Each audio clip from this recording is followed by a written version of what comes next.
Kıymetli dostlar, Afganistan'ın Zurmet bölgesinin Rohani bölgesinden herkese selamlar, saygılar. 2 gündür kurbanlarımızı kesiyoruz. Vekalet veren gönül dostlarımızı, hayırseverlerimizin kurbanlarını kestik, parçaladık ve şu anda da kurban etlerini ihtiyaç sahiplerine dağıtmak için buradayız. Tüm bağış yapan, hayır hasenatta bulunan, dünyanın farklı bölgelerinden Afganistan'daki kardeşlerini düşünen, onlara kurbanlarını hediye eden, sofralarına misafir olan herkese selamlar, saygılar. Allah'a ısmarladık.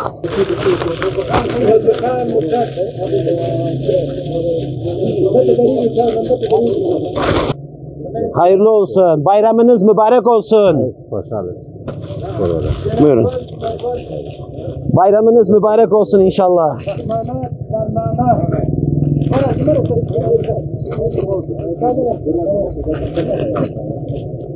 Daha önceden belirlenen ihtiyaç sahipleri bir fişle, onlar tespit edilmişti, fişleri vermişti. Bugün de hak sahiplerine kurban etlerini dağıtıyoruz. Selamünaleyküm. Bayramınız mübarek olsun inşallah. Bayramınız mübarek olsun.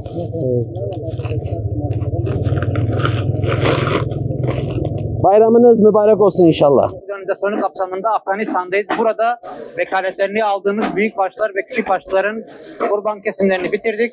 Arkamda gördüğünüz gibi bu kurban etleri tek tek parçalanıyor. 3,5 kiloluk hisseler kapsamında torbalara konuluyor. Daha sonra buradaki yetim ailelere ve fakir muhtaç ailelere dağıtım yapılacak.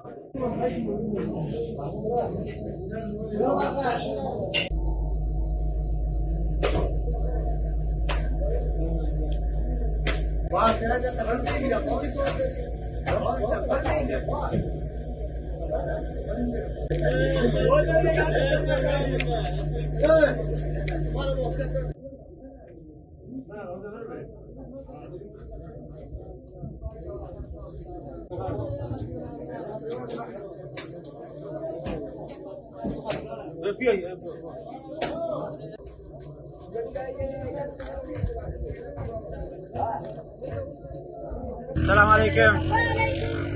Yetimler Vakfı'na selamlar.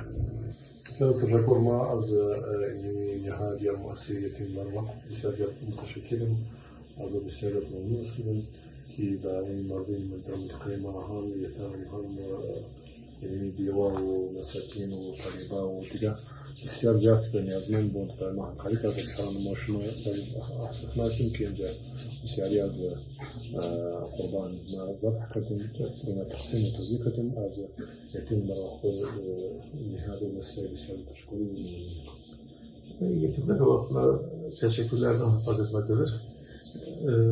Bu kurban etleri buradaki dullara, yetimlere, fakir insanlara ki oldukça değişik alanlarda, geniş bir sahada yaşamaktadırlar.